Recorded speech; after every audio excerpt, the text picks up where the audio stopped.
The absence of our pastor ay meron po tayong blessing na natanggap because this evening ang ating pong tagapagsalita ay is a brother of mine, no? At magkakilala po kami and salamat sa Panginoon that the last month na nandoon po kami ay we've been a part of their youth conference, no po. And salamat sa Panginoon na nakita ko po siya kung paano siya mag-assist sa kanya pong father. And medyo may alam tayo sa storya niya, pero salamat sa Panginoon na tagpo kami sa gawain ng Panginoon. Amen? And that's why let's give our undivided attention to the preaching of the Word of God this evening. Amen? Hayaan ko na po na siya na yung magpakilala sa kanya pong mga kasamahan po ngayon. But shall we all stand up please? And tawagin po natin ating tagapagsalita, Missionary Arvin Arquisola.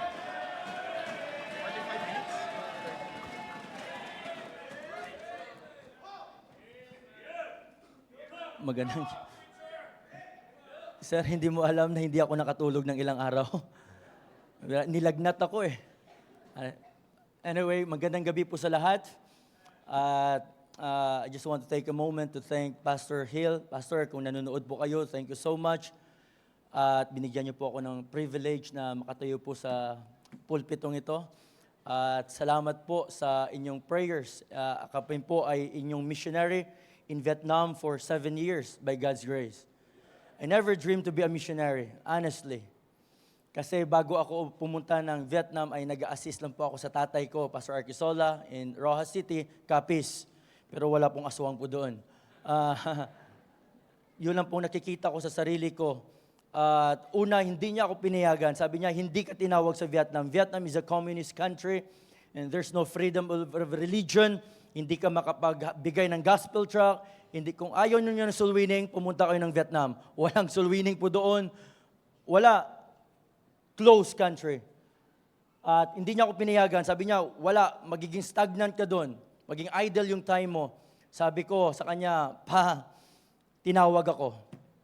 And eventually, God touched his heart and He gave us the authority by sending us out in year 2019 together with my wife. Yun po yung wife ko. Mami, ano ka? Harap ka sa kanila. Amen. Opo. At sa biyaya po ng Panginoon ay nagpapatuloy po kami doon. Maraming challenges, maraming pagsubok, problema sa mission field. Hindi po madali. Pero hinawakan ko lang yung verse that faithful is He that calleth you, who also will do it. At pinatunayan ng Diyos yon. At kung meron man dito ngayon, pagkatapos ng mensahe, allow me to preach about mission. Kung meron ditong tinatawag na maging missionary,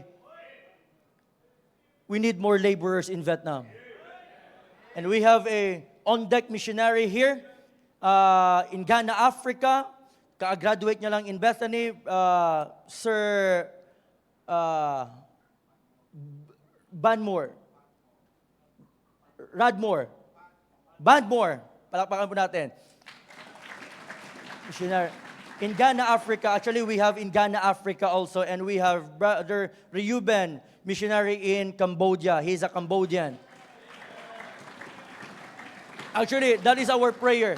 Kami po ng mga missionary sa foreign field ay, sabi ko po, ang realidad ay hindi kami tatagal sa mission field. And we are trying our best to train locals. Kasi sabi ko, just partner with us para isang araw pag mawala kami sa mission field, ay sigurado kayo talaga ang matitira dito. And we train, we send locals from different countries, and by the grace of God, ang Philippines ngayon ay nangunguna sa pag-stand out ng mga missionaries. And by God's grace, less than 300 from ABC. Actually, wala pa kami sa ABC. Wala kami sa ABC. We started by faith, and we live by faith, by God's grace. Pero ito, nasa mga ABC ito sila, suportahan natin, ipag-pray natin. Our vision to reach more locals, Vietnamese, Cambodians, African is going to be possible po through your prayer. Amen? Just hold the rope for us and pray for us. Parang hindi kayo agree Kung hindi kayo tinawag, mag-pray na lang kayo. Amen? Mas pangit, hindi ka na tinawag, hindi ka pa nagpipray. Amen. Praise the Lord for that. Amen. If you will, open your Bible, Matthew, and I will give my testimony in the middle of my preaching. Again, Pastor Hill, church, thank you so much for this wonderful opportunity. Matthew chapter 9. Alam niyo po, I've been in different churches, malaki, maliit, may sobrang laki. Alam niyo po kung anong kinaiba ng mga kasimbahanan ngayon? It's good to have a beautiful building, centralized building. Pero alam niyo po anong kinaiba ng bawat simbahan ngayon? Yung espiritu ng mga members. May napuntahan ako, sobrang laki ng simbahan.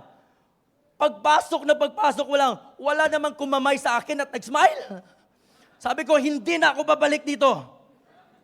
Nung nag-preach na ako, mas marami pang natutulog kasi nag-amen.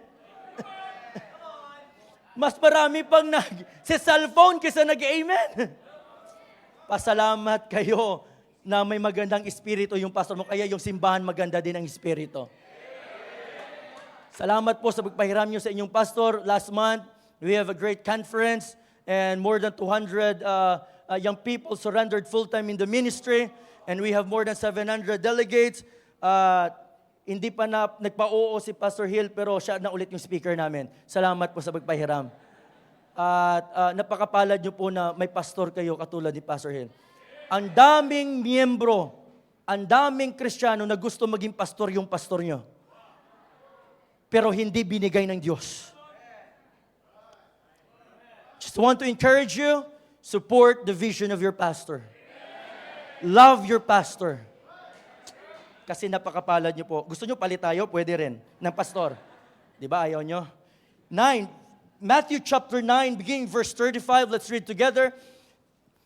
Matthew chapter 9, verse 35. Chapter 9, verse 35 to 38. If you're there, say amen. Verse 35. All together, read. Teaching in their synagogues and preaching the gospel of the kingdom and healing every sickness and every disease among the people. But when he saw the multitudes, he was moved with compassion on them, because they fainted and were scattered abroad as sheep having no shepherd. And then saith he unto his disciples, the harvest truly is plenteous, but the laborers are few. Pray ye therefore the Lord of the harvest that ye set laborers into his harvest. Alam ko po itong church na to ay soul-winning church na. But allow me to preach about mission.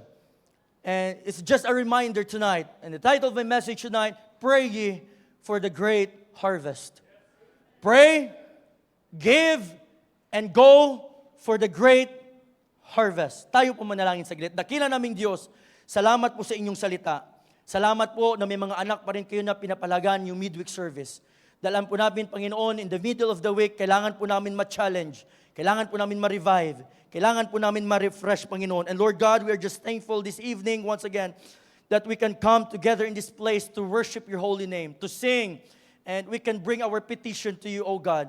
We thank you for this church, O God. Salamat po na may mga miyembro sa simbahang ito na patuloy, Panginoon, nangangaral ng inyong salita. Pagpalain niyo po, may your sweet Holy Spirit will give us understanding and conviction. Salamat po sa inyong pag-ibig. Mahal po namin kayo. Ito po aming dalangin sa matamis na pangalan ni Jesus. Amen and amen. Be seated, please.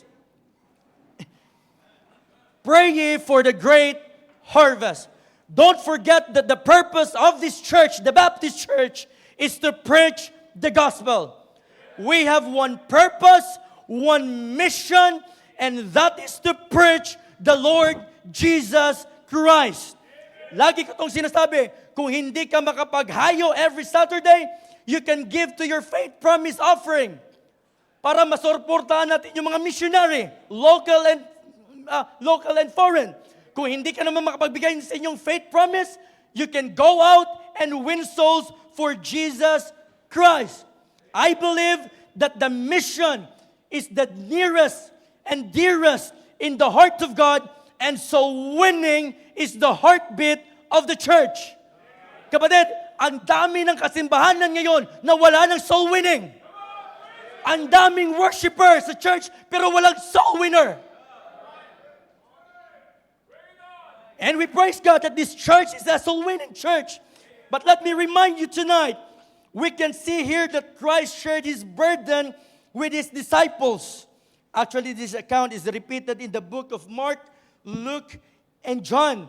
Jesus Christ showed to us the importance of mission. At kung meron man tayong pinaka-the best na example or model pagdating sa mission, wala pong iba kung hindi ating Panginoong Hesus Kristo. You can see here in verse 35, and Jesus went about all the cities and villages, teaching in their synagogues. Ano ginawa ni Jesus Christ? Preaching the gospel, healing every sickness and every disease among the people. Here in our text, the Lord Jesus Christ is doing preaching and healing. Makita natin yung balance ng ministry ni Jesus Christ. He is helping people physically, and at the same time, He is helping people physically. Nakita natin yung tunay na pag-ibig ng Panginoon sa tao. Total, hindi naman tayo kaibig-ibig, pero inibig tayo ng Diyos. And I just want to encourage you, napakahirap maglingkod sa Panginoon kung hindi ka motivated by love. Ang hirap mag-ministry kung hindi mo mahal ang Diyos. Mahirap magturo sa mga bata if you are not motivated by love. Mahirap mag-choir if you are not motivated by love. DVBS natin ngayon, punta ka doon sa dam site. Wala ka naman siguro nakita doon na bata na mabango. Sipunin yun. Mabaho talaga. Pagpunta mo doon, Sir, magtuturo ka ba? Pag hindi ka motivated by love, yes, dyan ka lang. Pero pag motivated by love ka, halika, yayakapin mo ba yan? Ang hirap mag-soul winning, mahirap mag-akay ng kaluluwa if you are not motivated by love. Dapat ito yung maging mindset ng bawat Kristiyano. Naglilingkod ako dahil mahal ko ang Diyos. Naglilingkod ako dahil anak ako ng Diyos. Kalimutan mo na minsan, nabaptize ka.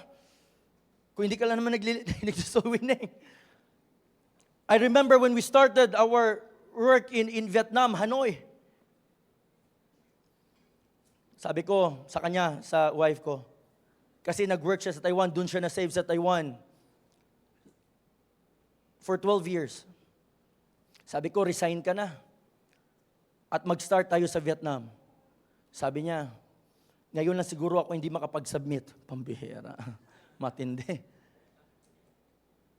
Maniwala ka at sa hindi. Sir, umabot kami sa punto na sabi ko sa kanya, pag hindi ka sumunod sa akin dito sa Vietnam, humanap ka na ng panibagong asawa.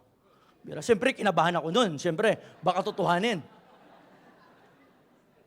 Pero salamat sa Panginoon, sinunod niyang Panginoon. Nandun kami, napakahirap. Dalawa lang kami. Nagpipreach ako Sunday, sabi ko, Amen! Sabi ko, mag-Amen ka! Mag-isa ka na lang nga, hindi ka pa nag-Amen. Dalawa din kami nagbibigay. Sabi ko sa Panginoon, Panginoon, tinawag mo ba talaga kami dito? Vietnam is not our comfort zone. Ang daming missionary na iniwanan nila yung karangyaan sa buhay para sumunod sa Panginoon. Sabi ko, Panginoon, tinawag mo ba talaga kami dito sa Vietnam? Isang tao na Panginoon, dalawa pa rin kami. Ito yung nakita namin sa Vietnamese. He was moved with compassion. Hindi naman kaibig-ibig yung mga Vietnamese, ang yayabang nun.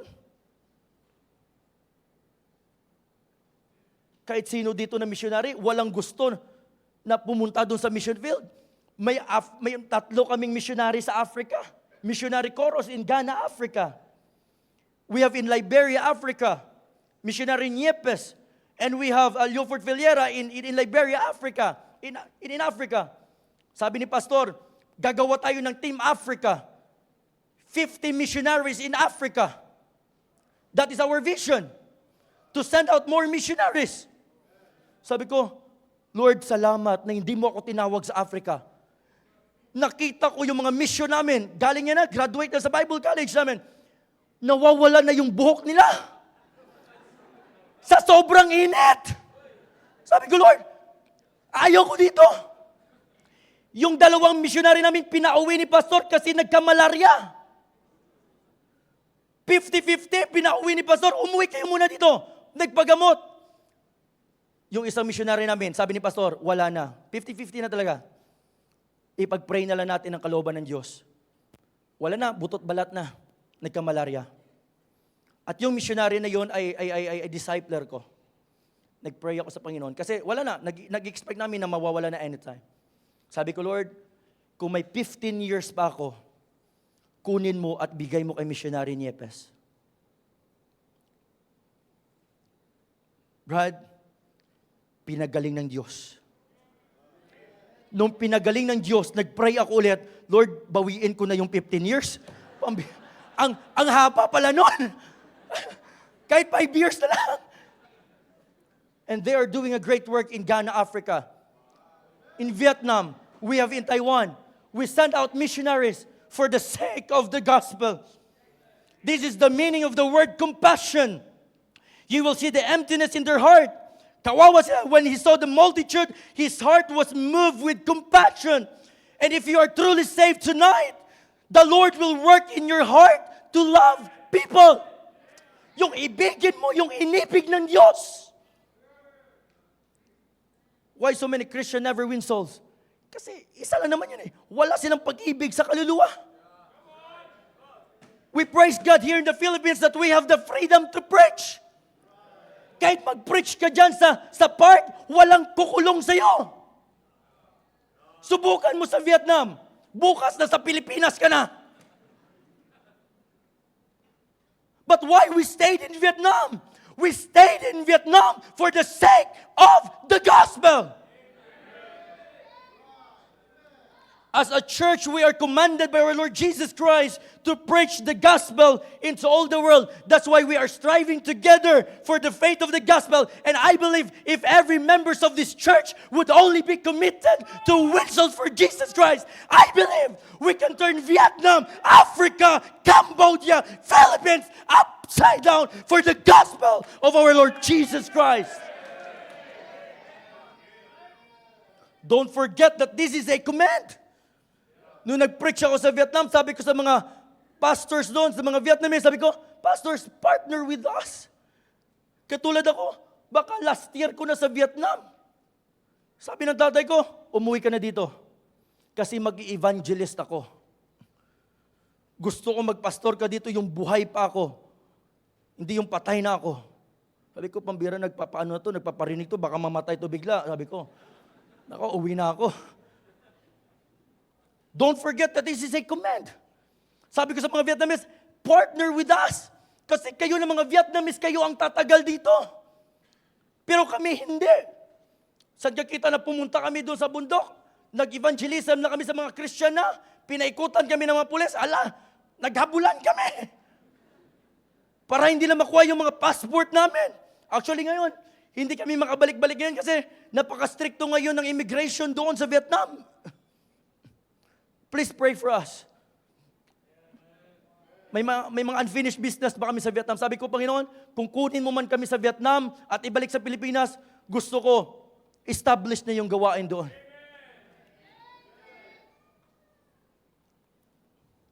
Jesus told His disciples, punta na tayo, mabilis lang ako mag-preach actually.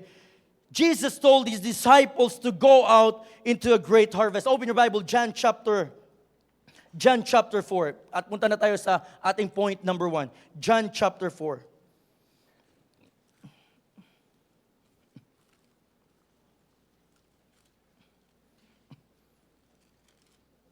Ang hirap pala mag-preach kung yung outline mo, dito mo ginagaya. Mahirap pala mag-preach kung yung ginagaya mo na preaching dito. Hindi ko alam kung ano sabihin ko sa inyo. Actually, honestly, maging honest lang ako sa inyo. Hindi ko alam kung ano yung ipipreach ko dito. Kasi lahat ng preaching ko, ginagaya ko lang naman dito. Bihira. Napakahirap pala, no? Pati buhok, ginagaya. Pananamit, ginagaya. Lahat na lang. Ano pang sasabihin ko dito? Makinig na lang kayo. Wala naman kayo magagawa. John chapter 4, in verse 34. Ano sabi ng Bible? Jesus said unto them, My meat is to do the will of him that sent me, and to finish his work. Verse 35, Say not ye, there are yet 4 months, and then cometh harvest? Behold, I say unto you, lift up your eyes, and look on the fields, for they are white already to harvest. Sa mga disciples, sabi nila, Panginoon, saan yung harvest? They can see it, but Christ is already that the harvest was ready. So nag-wonder yung mga apostles, kasi normal sa Hudyo na mag-wait ka ng 4 months before harvest. So sabi ng mga apostles, Lord, saan yung harvest? Sabi ni Jesus Christ, hey, lift up your eyes and look on the fields, for they are white already to harvest. Sabi ng Panginoon, don't say that it's still 4 months. Number 1, pray for the great harvest. Number 1, the great harvest is now ready. Habang napunta ako dito kanina, nalula ako sa mga tao. Napakadami ng mga tao dito sa Manila. Sabi ko, pambihira. Anong klaseng tao to? At ilan na kaya nakarinig dito na simpleng parang later, when you go out in this place, you are now entering in your mission field. Folks, listen. Every saved person is a missionary. Lahat tayo ay missionary. Hindi lang ako ang missionary. Lahat tayo ay missionary. And every unsaved person is a mission field. Folks, we should act now. The Lord is calling you to serve Him. The Lord is calling you to preach the gospel. Pero pag boss natin ang tumawag, punta ka dito, Saturday.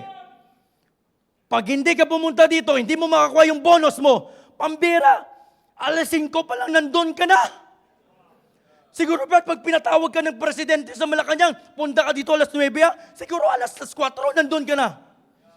Pero bakit ang Panginoon pag tumawag, walang sumasagot?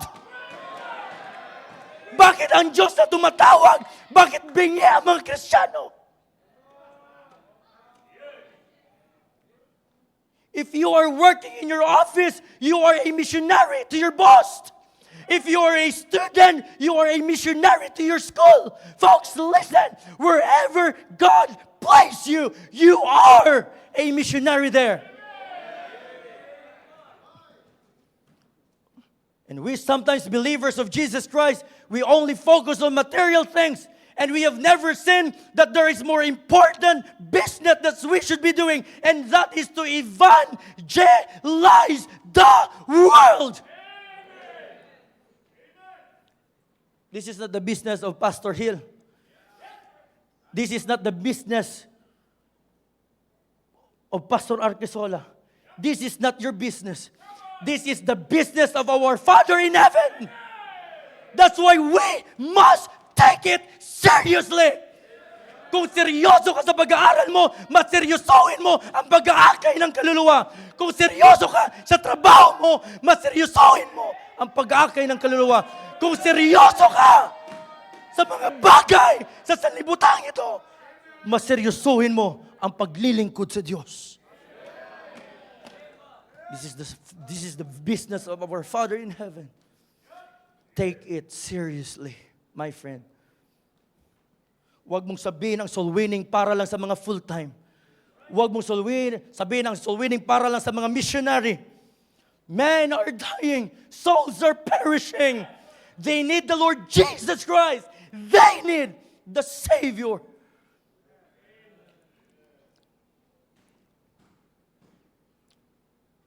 Ano sabi ni Pastor Hill? Hindi tayo bunga ng katamaran. Bunga tayo ng suffering ni Jesus Christ.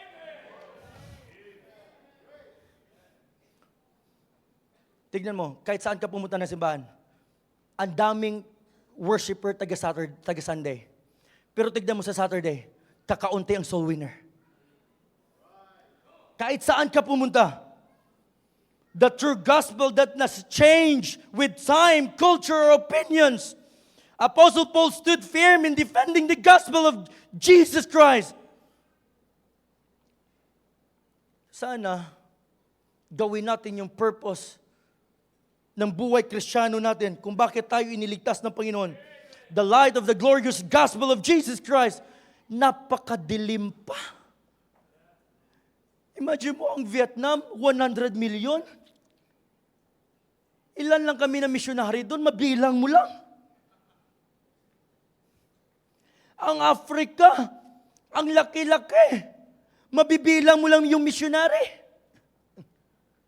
Hindi ko sinabi na huwag na tayo mag-send out dito sa Pilipinas. Kahit ang Pilipinas, kailangan pa ng misyonary.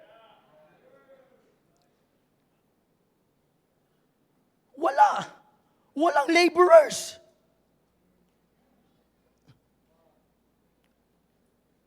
It's good to have a beautiful building.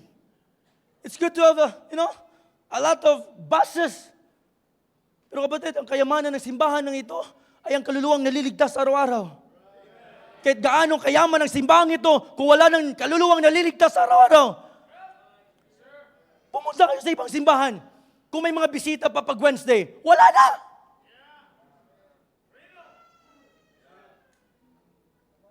Wednesday, mag-iimbita ka ng bisita? Bakit? Ano ba yung Wednesday? Worship pa rin. May maliligtas pa rin. That's why I challenge our members that let's grab the opportunity habang tayo nandito sa Vietnam. Let's witness while there is time and opportunity. At kahit dito. And the best time to serve God is while you can. Habang buhay ka pa. Habang nakapaglakad ka pa. Habang nakapagsalita ka pa. Habang nakapunta ka pa sa church. Habang nakapunta ka pa sa area. Preach the gospel. Sino ba makapagsasabi dito na buhay ka pa bukas? May makapagsasabi ba dito na buhay ka pa bukas? Sino ba makapagsabi dito na malakas ka pa bukas? Baka bukas sa ICU na tayo. And the best time to serve God is now. The best time to serve God is while we can. Young people, habang bata pa kayo, ibigay nyo na yung buhay nyo sa Diyos. Huwag nyo nang danasin yung dinanas namin. Masisira ang buhay mo. Duterte yun. Young people, isuko mo na yung buhay mo. Kailangan ng maraming misyonary. Ang dami pang lugar, country na walang Diyos. Dito nga sa atin, pambira, we have the complete Word of God, pero hindi pa nga natin binabasa. May freedom nga tayo maghayo, hindi pa tayo naghayo. And there's a lot of country, ang dami pang country na restricted, na kailangan ng missionary. Sinong pupunta? Wala. Sino nakikita mo sa labas? Mormons. Wala namang ginagawa niyan kundi maglakad. Naglalakad lang naman yan. Saan yung mga Baptist? Tamad!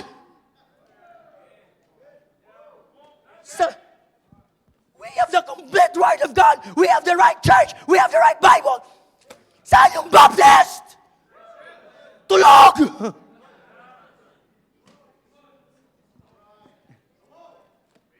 Sana sa Mormons na ito binigay yung Bible natin. Kahit wala silang tatuong salvation, at least naglalakad sila. Amen? Kapatid, napakapalad nyo dito. How I wish ganito din sa Vietnam. Pero hindi. Sabi ko, Lord, this is my prayer. Lord, help me. Use me to turn Vietnam upside down for the gospel. Actually, bago ako pumunta dito, umuwi ako, nagbiyahe ako ng motor, 700 kilometers. Pumunta kami sa village. Nag-invite ako ng 300 families. Bumili ako ng 600 kilos of rice. Missionary, mayaman ka? Hindi. Alam mo kung magkano kilo doon? 15 pesos. Dito scam, hanggang ngayon wala pa, 20 lang nga, wala pa. Doon totoo sa amin, 15, hindi scam. Bumili ako, Nagbiyahe. 11 hours by motorbike. Nung nandun ako, sabi sa kanilang authority doon, bakit ka nang bibigay dito? May plano ka bang kidnapin yung mga bata dito? Mukha akong tom kidnapper. Pinapirma ko. Pinicturan. Okay. Sabi ng tatay ko, bakit ka nagbibigay dyan? Hindi ka naman makapag-share ng gospel. Sabi ko pa, wala eh. Sabi ko sa kanya, good works. Malay mo, sa 1,000 years mag-reign si Jesus Christ, gawin ako ng Prime Minister ng Panginoon. Hindi, joke lang.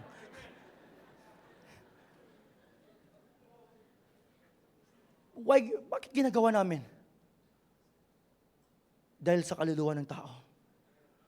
Wala kaming pakialam kung mapauwi kami dito, ma-raid kami o ano pa. Mahuli kami ng pulis. Sabi ko nga sa kanila, sa mga Vietnamese, in the Philippines, we knock on doors.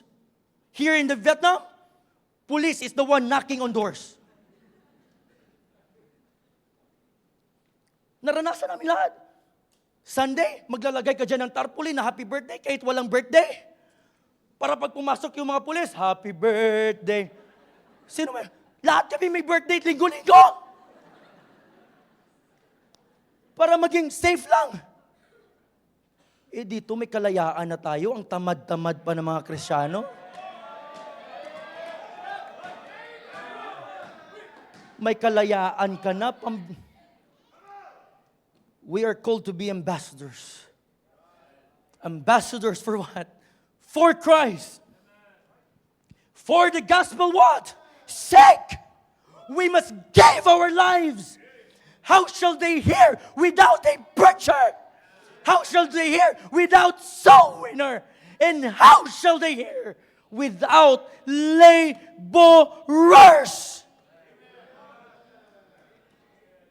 Look, we strongly believe in soul winning. We strongly believe in world mission. But what we need today are soul winners.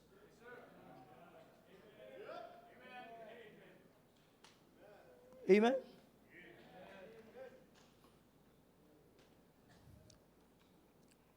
Pasalamat tayo. Sabi ko nga iniba ko na. Kasi sabi ko, taga-preaching ko. So winning is the main thing. Nag-preach si Pastor Hill. Sabi ni Pastor Hill, so winning is not the main thing, but the beginning of the main thing. Because the main thing is to know Him. Iniba ko na. Yun ang pinaniwalaan ko ngayon.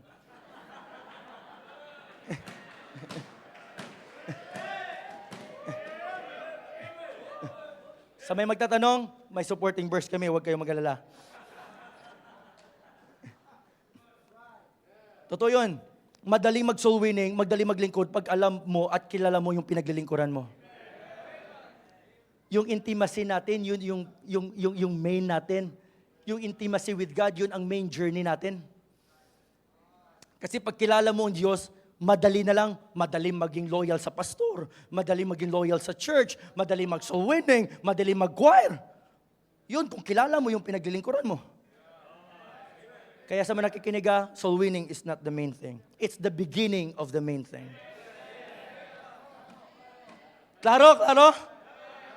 Klaro? Amen. Hindi lahat makapagtugtog ng piano. Hindi lahat maka-choir. Hindi lahat pwede mag-violin, pero lahat pwede mag-akay ng kaluluwa. Great numbers, napakarami.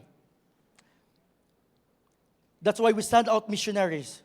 Thank God that we are more or less 300 missionaries. Wala pa kami sa ABC. We are not expecting monthly support. Naranasan namin, hindi ko na i-share yung naranasan namin doon. Naranasan namin na mapultulan ng kuryente doon. Naranasan namin na walang makain isang araw. Ayaw kong humingi ng tulong sa tatay ko kasi hindi niya naman ako i-encourage. Sasabihin niya na, sabi ko sa'yo, hindi ka tinawag dyan, umuwi ka na. Kaya hindi na ako nagpaalam. Pero naranasan namin yung lahat. Pwede ako umuwi, may uwian ako. Kala mo wala akong uwian? May uwian ako. Maayos yung buhay ko doon, sa Rojas. Pero sabi ko, hindi. Pinakita ng Panginoon yung miracles after miracles. Kahit napakahirap. Sabi ko, ganito pala pag mamuhay ka by faith, nakikita mo at nararanasan mo yung miracle ng Diyos. Gusto mo marakita yung miracle ng Panginoon?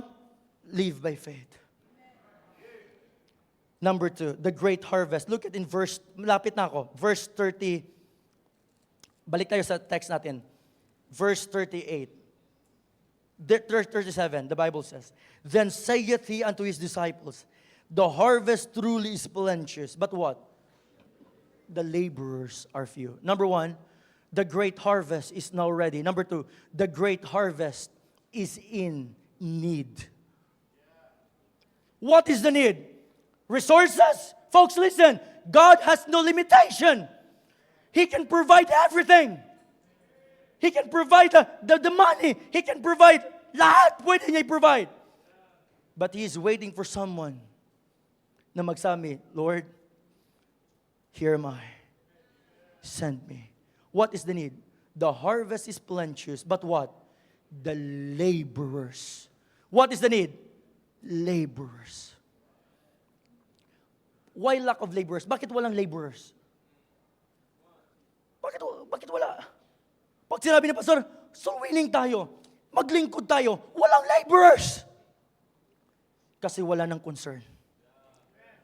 Ang dami nating concern sa buhay natin. Gusto mo maging ganito, maging mayaman. There's nothing wrong with that. But when was the last time you dream big for God? Na Panginoon, ito yung gusto kong tahakin na buhay. Pero gusto ko kasama kita. Panginoon, itong gusto ko na kurso. Pero Panginoon, yung kurso na to, hindi to maging hadlang para mawala ako sa ministry. Panginoon, ito yung trabaho na profesyon na gusto ko. Pero Panginoon, hindi to hadlang para hindi na ako makapag-akay ng kaluluwa. Alam niyo po, wala ng concern. Kung meron mang isang tao dito na pinakamalaking concern sa gawain, sino? Pastor. Kaya napaka-importante ng influence sa buhay natin. Kung ano ka man ngayon bilang isang Kristiyano, dahil may sinusundan ka. Bakit ganun kayo maglakad? Alam nga, si Vice Ganda, ganyan maglakad. Ganyan maglakad si pastor nyo eh. Bakit naka-long sleeve kayo? Kahit midweek service. Ganyan manamit si pastor nyo. Bakit ganito yung buhok ko? Buhok to ng tatay ko eh. Bakit ako naglilingkod? Dahil yung sinusundan ko, naglilingkod. Tignan mo, sumama ka sa laging negative sa church, magiging negative ka sa church. Sumama ka sa hindi nagsosulwining, hindi ka magsosulwining. Sumama ka sa hindi naglilingkod, hindi ka maglilingkod. Sumama ka sa laging negative sa vision ng pastor, magiging negative ka rin sa vision ng pastor. Sumama ka sa hindi nagbibigay. Hindi ka rin magbibigay. Mission, 10 million. Ano yan? Ano pera-pera dito? Grabe naman yung vision ni Pastor. 5,000, 10,000 seating capacity. Sumama ka sa hindi nagbibigay. Hindi ka magbibigay. Sumama ka sa laging late. Palagi kang late. Pero sumama ka sa naglilingkod. Maglilingkod ka. Sumama ka sa nagsosoul-winning. Magsosoul-winning ka. Sumama ka sa nagbibigay. Magbibigay ka. Lack of concern. Lack of compassion. Wala nang compassion. Kung wala ka ng compassion, just remember this verse. For the Son of Man is come to seek and to save that which was lost. Pagdating sa langit, pambihira ka. Alam mo palang simpleng paraan ng kaligtasan.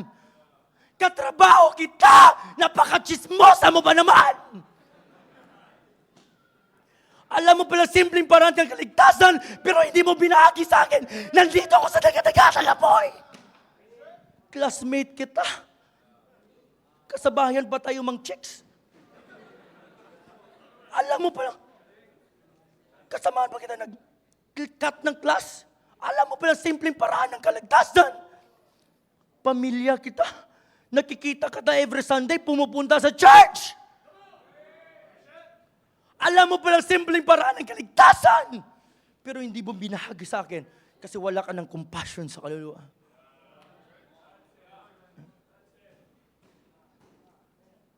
Are you saved, amen? Remember how the Lord saved you. Remember how Jesus died on the cross for you. Remember how His blood shed on the cross. Hindi tayo deserving nun. But He did it anyway. He could have walked away, but He chose the cross for you. Pero ikaw naman ngayon, araw-araw pa kitang nililibre, alam mo palang paraan ng kalit. Lahat na, chinismis mo na sa akin. Si Jesus na lang hindi mo chinismis.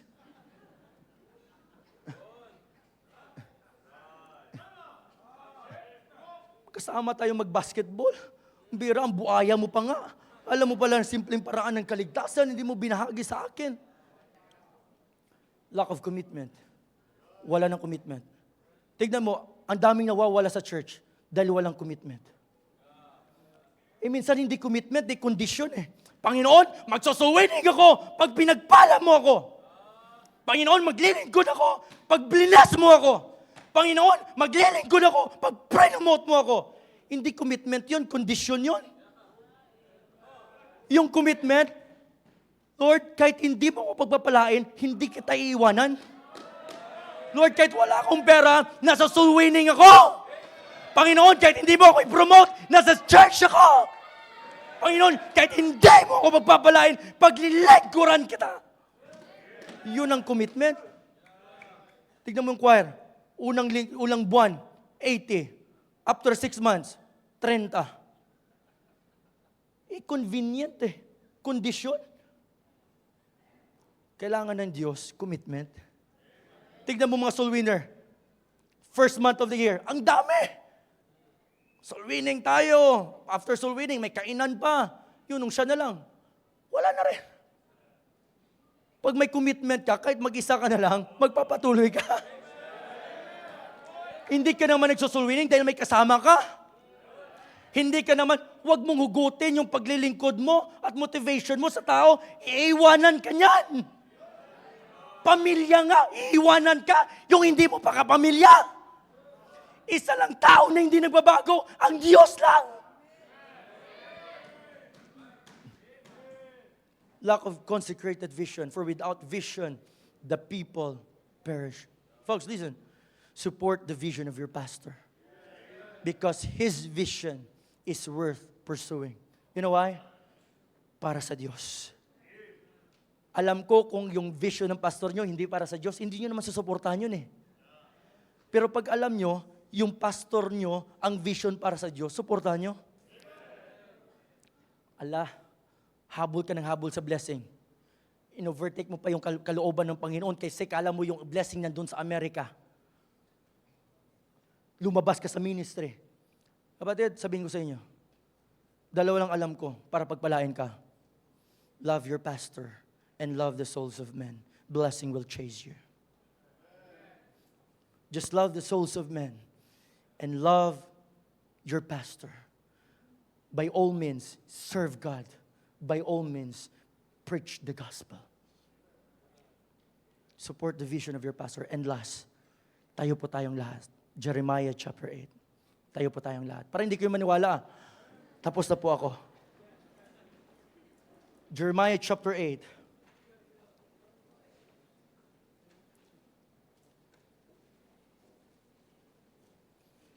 Verse 20. Basahin po natin sabay-sabay. Jeremiah chapter 8, verse 20. Let's read together. Ready? Read. The harvest is past. The summer is ended. And we are not saved. Pray ye for the great harvest. We need more laborers. We need more missionaries. Number 1, because the harvest is now what? Ready. Number 2, the harvest is in need. What is the need? Laborers. And number 3, the harvest is nearing completion. Ano ibig sabihin? Magtatapos na. At nagtatapos na. Isang araw, wala nang maliligtas. Isang araw, mahirap na ang tao maligtas. Alam niyo kung bakit? Jesus is coming again. Yung church, papasok na sa church age, tribulation. At hindi ka nang gagamitin ng Diyos, kundi mga Israelites na. Actually, even our salvation is a miracle. And the miracle of our salvation is Jesus Christ. Hindi naman dapat para to sa atin. But because they rejected it, isang araw, hindi ka nagagamitin ng Panginoon. Kapatid, habang tayo pag ginagamit ng Diyos, magpagamit ka na. Life is short. Baka bukas wala na tayo. Life is uncertain, my friend. Hindi natin alam kung anong bukas. But let me encourage you. Serve God now. Serve God now. A life given in the service of the Lord is the greatest investment that can be made. Ito yung investment na hindi katalo kung ibigay mo yung buhay mo sa Diyos. Ang tanong, ano nang nagawa natin para sa Diyos? Souls are dying. Men are perishing. Ang dami pang country. Baka ikaw tinatawag ka ng Diyos. Bigay mo yung buhay mo. Kailangan pa natin ng maraming preacher at missionary na handang magbigay ng kanilang buhay, dead or alive. Basta para sa Diyos, ibigay natin. Kapatid, napaka-bless nyo na may simbahan kayo na umaapoy pa sa pag-aakay ng kaluluwa. Pero sana huwag dumating yung punto na may isa sa inyo dito na wala ng pakialam pagdating sa kaluluwa. Sana walang isa sa atin dito na wala ng pakialam. Support, missionary. Pagdating sa langit, ilan kayo yung Vietnamese na kakamusta sa inyo? Brad, thank you. Dahil nag-support ka sa missionary sa Africa, nasa langit ako. Hindi nag-quit yung missionary kasi nagutom. Nandito ako, bunga ako ng faith promise offering mo. Alam ko na iloload mo sana yun, ikakain mo, pero binigay mo pa sa faith promise. Brad, nakaabot sa Africa. At nandito ako ngayon sa langit. Brad, ma'am, Vietnamese ako. Hindi mo alam dahil nagsuporta sa mga missionary doon, naligtas ako. Isang araw, isa lang madadala natin sa langit. Yung kaluluwang naliligtas. Saan man dako ng mundo. Every head bow, every eye close. Di ko alam kung saan ang usap sa inyong Panginoon. Yoko ang ulo natin, pikit ating mata.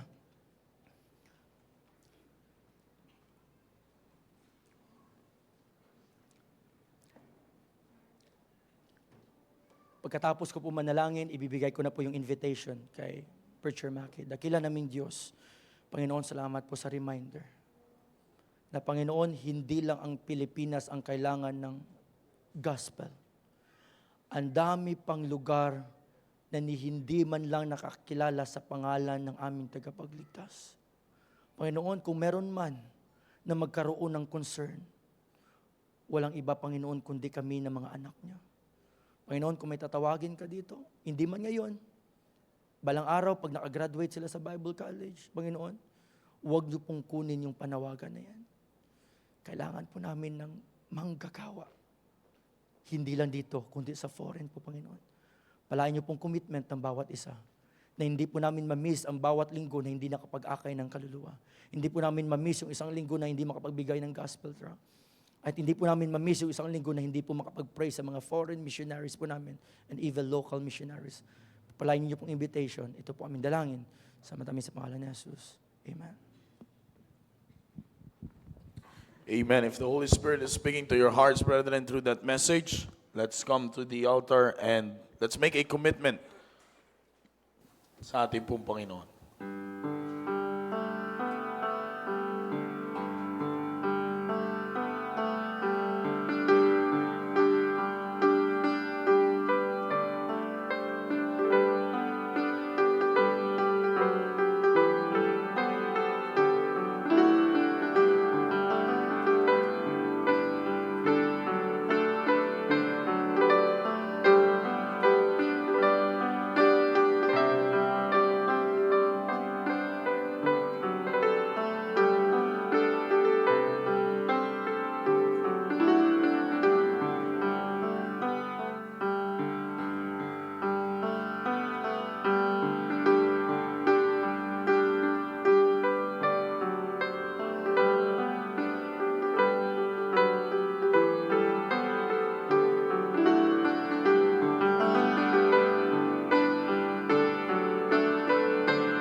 Our most gracious Heavenly Father, O God, we thank you for the message that we have heard this evening. Thank you for using missionary Arvin. Salamat po, Panginoon, sa mensahe na nahayag. Nawa, Panginoon, ito pong mensahe ay masumpungan niyo po sa aming pong puso't isipan upang kami po ay masumpungan niyo na matapat na ginagampanan ng aming trabaho, Panginoon. That is to declare you to the people and to know that you are Lord, O God. O Diyos, ngayon po ay kami ay tiklop-tuhod na lumapit po sa inyo. Ano man po ang aming pong commitment na binitawan po sa inyo to proclaim you, Panginoon. It doesn't matter, Panginoon, kung saan lugar po kami naroon, ano man po ang aming kalagayan. Just please, O God, continue to speak to our hearts, O God, na kami po ay magpatuloy kung saan niyo po kami tinawag na trabaho. At yan, Panginoon, ang ipakilala po kayo sa mundo. Maraming salamat po uli, Panginoon, sa mensahe namin po napakinggan. Thank you, O God, for using Missionary Arvin Arquisola, Panginoon. Continue to bless him, his family, and his ministry in Vietnam. Thank you once again, and please forgive us from all of our sins. In Jesus' name we pray. Amen. Amen. Great preaching. Amen. Can you shout aloud, amen, for the preaching? Amen. Amen. Amen. Isang